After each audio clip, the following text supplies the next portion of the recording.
Es diu Alba. I és perquè vivia allà dalt al Pirineu i ja està. I allà té una poesia més tranquil·la que quan vius a la ciutat.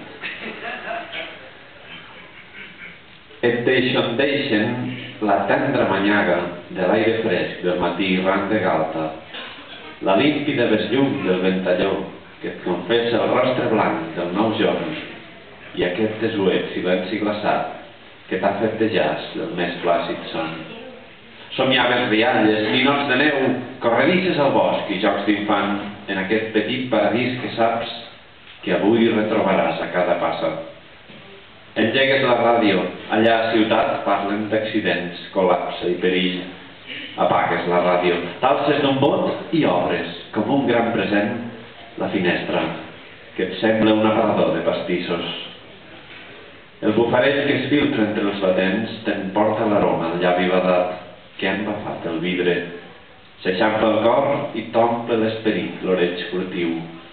Qui foscant-se lo Gretel per cruspir-se aquest poble de nata i xocolata. Ara n'agafaries per tu sol el tros més gros com feies de menut. I atances els dits i veus a l'espill un bailet de miner que fa el mateix. En dar-los la mà, sents reneixer el somni i els ulls espurnejants del nen que fores.